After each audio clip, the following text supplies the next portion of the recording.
नमस्कार। आज हम एक ऐसी कहानी पर बात करेंगे जो न्याय और ईमानदारी की एक बहुत ही अनोखी मिसाल है। ये कहानी एक सवाल पूछती है कि जब सारे रास्ते बंद हो जाएं तो इंसान आखिर करे तो क्या करे। तो कहानी में आगे बढ़ने से पहले चलिए एक सवाल पर थोड़ा रुकते हैं। जब ताकत और सच्चाई आमने सामने आ जाएं तो जीत किसकी होती है? सोचिए जरा। असल में यही सवाल तो इस पूरी कहानी की आत्मा है। चलिए कहानी शुरू करते हैं। इसकी शुरुआत होती है एक सीधे साधे किसान और एक कह सकते हैं भ्रष्ट अधिकारी के साथ। अब होता यह है कि वो अधिकारी किसान की खून पसीने की कमाई मतलब उसकी फसल को घटिया बता देता है। क्यों? ताकि उसे मिट्टी के मोल खरीद सके। किसान तो जानता था भी उसका अनाज तो खरा सोना है, पर बेचारे की सुने कौन। तो अब उस किसान के सामने सिर्फ दो ही रास्ते बचते हैं, या तो अपनी मेहनत को कौड़ियों के दाम पर बेच दे या फिर अपनी उस जमीन से ही हाथ धो बैठे जो उसके पूरे परिवार का पेट पालती थी। मतलब अन्याय का जाल पूरी तरह से बिछ चुका था। लेकिन वो किसान हार मानने वालों में से नहीं था। उसने तय किया कि वो इंसाफ के लिए एक आखिरी कोशिश जरूर करेगा। और बस वो निकल पड़ा एक बहुत ही मुश्किल सफर पर। जरा सोचिए उस किसान की हालत के बारे में। अदालत जाने के लिए पैसे तो थे नहीं, इस भ्रष्ट सिस्टम से लड़ने की ताकत भी नहीं थी। उसकी बस एक आखिरी उम्मीद थी, शहर में बैठा एक बड़ा अफसर। और सबूत के तौर पर उसके पास क्या था? बस अपने सिर पर रखी अनाज की एक बोरी। मगर हुआ क्या? शहर पहुंचकर उसकी वो आखिरी उम्मीद भी टूट गई, चकनाचूर हो गई। जिस बड़े अफसर को वो अपना मसीहा समझकर आया था, उसने उसकी बात सुनना तो दूर, उसे सीधे दफ्तर से बाहर का रास्ता दिखा दिया। अब यहां एक पल के लिए रुकना जरूरी है। जरा सोचिए, जब इंसाफ के सारे दरवाजे बंद हो जाएं और आखिरी उम्मीद भी दम तोड़ दे, तो किसी के पास आखिर बचता ही क्या है?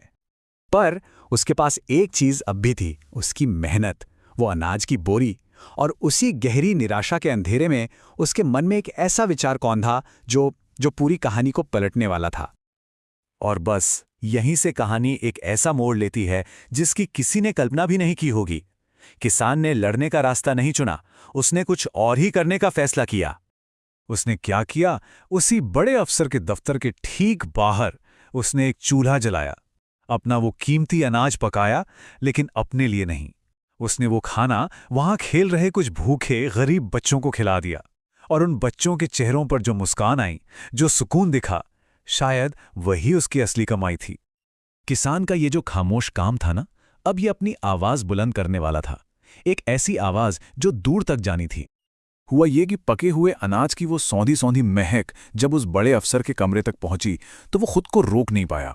उसने खिड़की से बाहर झांका और देखा कि बच्चों के चेहरे एकदम तृप्त हैं, उनकी आंखों में एक अजीब सी शांति है।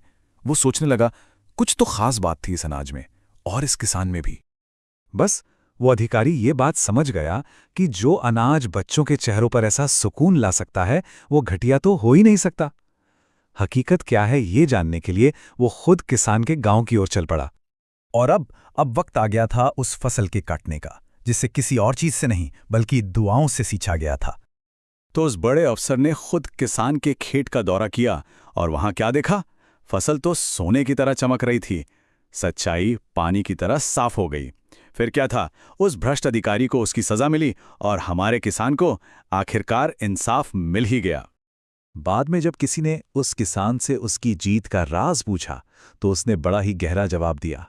उसने कहा, मेरा अनाज बोलता नहीं है, पर खाने वाले की दुआएं जरूर बोलती हैं। मतलब उसकी नेकी की खामोशी में ही उसकी सबसे बड़ी ताकत छिपी थी, जो दुआओं के जरिए बोलती है। तो ये कहानी हमें एक बहुत ही गहरे सवाल के साथ छोड़ जाती है कि आखिर शक्ति का असली स्रोत क्या है? क्या वो पद और अधिकार के शोर में है या फिर नेकी और ईमानदारी की खामोशी में? शायद इसका जवाब हम सब के अंदर ही कहीं मौजूद है।